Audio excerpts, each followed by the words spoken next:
Doctor Kuldeep Singh, एसडीओसी कम ERO assembly segment 07 Sadora. जैसा कि आपको विदित है, भारत निर्वाचन आयोग द्वारा मतदाता सूचियों में विशेष गहन पुनरीक्षण, जिसको एसआईआर के नाम से जाना जाता है, उसका कार्यक्रम जारी कर दिया गया है, उसका शेड्यूल जारी कर दिया गया है। इसके लिए जो पुनरीक्षण की अर्हता तिथि निश्चित की गई है वह 1/7/2026 की गई है। पुनरीक्षण अभियान की तैयारी, ट्रेनिंग व प्रिंटिंग का काम कर दिया गया है, वो 5 जून से लेकर 14 जून तक। इसमें अलग अलग ब्लॉक्स में हमने ट्रेनिंग करवा दी गई है बैचेज़ में बीएलओज़ की। इसमें बीएलओज़ द्वारा घर घर जाकर सर्वे किया जाना है। इसकी जो डेडलाइन, जो टाइम लाइन दी हुई है वो 15 जून से 14 जुलाई तक दी हुई है। मतदान केंद्रों का भी इस दौरान रैशनलाइजेशन होगा, जिसका कार्य 14/7/26 तक चलना है, जो कि वर्तमान में अभी जारी है। मतदाता सूचियों का जो प्रिलिमिनरी पब्लिकेशन होगा वो 21 जुलाई 2026 को होगा। उसके बाद दावे व आपत्तियां प्राप्त करने की अवधि 21 जुलाई से 20 अगस्त तक होगी और दावे आपत्तियों के निपटान का व नोटिस का फेज़ 21 जुलाई से लेकर 18 सितंबर तक होगा। मतदाता सूची का जो फाइनल पब्लिकेशन, अंतिम प्रकाशन होना है, वह 22 सितंबर को होना है। एसआईआर का जो लास्ट एसआईआर कंडक्ट की एक्सरसाइज भारत निर्वाचन आयोग द्वारा कंडक्ट की गई थी वह 2002 में की गई थी, जो 24 साल पहले की गई थी। एसआईआर का मुख्य उद्देश्य यह है कि कोई भी पात्र व्यक्ति तो मतदाता सूची में आने से ना रह जाए और अपात्र व्यक्ति को मतदाता सूची से ख़त्म किया जाए, ताकि एक त्रुटि मुक्त मतदाता सूची तैयार की जा सके। त्रुटि मुक्त मतदाता सूची ही एक स्वस्थ और मजबूत लोकतंत्र का आधार है। 15 जून से 14 जुलाई तक बीएलओज़ द्वारा घर घर जाकर हाउस टू हाउस सर्वे किया जाएगा। इसमें प्रत्येक बीएलओ घर घर जाकर एन्यूमरेशन फॉर्म की 2 कॉपी वितरित करेगा। 1 कॉपी मतदाता के पास रह जाएगी, 1 कॉपी बीएलओ के पास अपने पास रखेगा रिसीविंग के रूप में। एन्यूमरेशन फॉर्म के साथ कोई भी डॉक्यूमेंट नहीं लेना है, यह बीएलओ को साफ हिदायत है।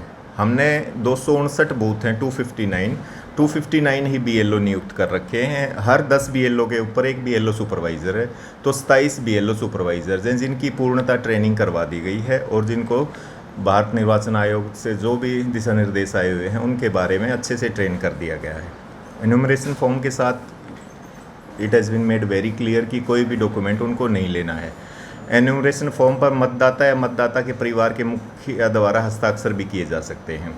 इसमें एक और इस बार नई चीज़ जो ऐड की है निर्वाचन आयोग ने, वो ये है कि जब ये लोग जाएंगे हाउस टू हाउस, उस टाइम पे कोई नई वोट के लिए भी आवेदन कर सकता है फॉर्म 6 में। पहले सिर्फ फॉर्म 6 भरवाया जाता था, इस बार फॉर्म 6 के साथ एक एनेक्सर 3 भी साथ में देना होगा भर के।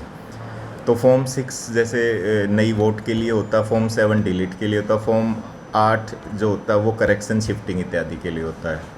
तो इसमें प्रत्येक इस हाउस टू हाउस सर्वे के दौरान फॉर्म 6 30 फॉर्म 6 दिए गए हैं। पॉलिटिकल पार्टीज़ के साथ आज हमने उनके जो प्रतिनिधि थे उनके साथ मीटिंग की है, उनको भी हिदायत दी है और एसआईआर के बारे में विस्तृत रूप से अवगत करवाया। उनको यह भी हिदायत दी है कि वो अपने अपने बूथ्स पर बीएलए नियुक्त करें और बीएलओ के साथ मिलकर इस एसआईआर में सहयोग करें।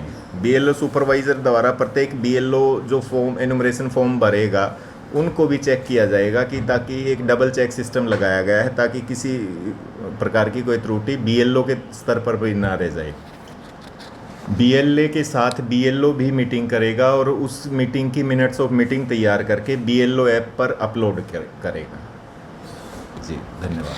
सर, अगर की आपने बात कही, इसमें जो व्यक्ति इस एसआईआर में ये चीज़ भी कवर हम करके चल रहे हैं कि कोई अब्सेंट, कोई शिफ्टेड, कोई डेथ या कोई डुप्लीकेट, ये 4 तरह के केसेस भी बीएलओज़ को हिदायत दी गई है। किसी भी आदमी की ना तो डबल वोट हो, ना डेथ हुए आदमी की हो।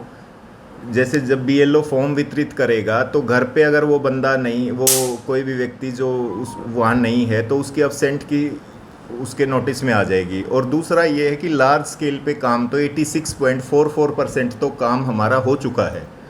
क्यों हो चुका है? क्योंकि 2002 में जो एसआईआर हुई थी, आज जो लोग हैं उस टाइम के जो मतदाता हैं इसमें से आज 2,21,984 मतदाता हैं। उस टाइम के 1,91,890 मतदाता ऐसे हैं जो उस टाइम पे उनका फादर था, आज उनकी फैमिली यानी प्रोजिनी इतने हैं, यानी 86.44% तो कवर हो चुके हैं, तो 13.56 के करीब रह गए। तो इसी पे मेन काम किया जाना है। सर सडोरा के अंदर कितने ये एग्जैक्ट डाटा तो मैं एक बार चेक करके ही बता पाऊँगा।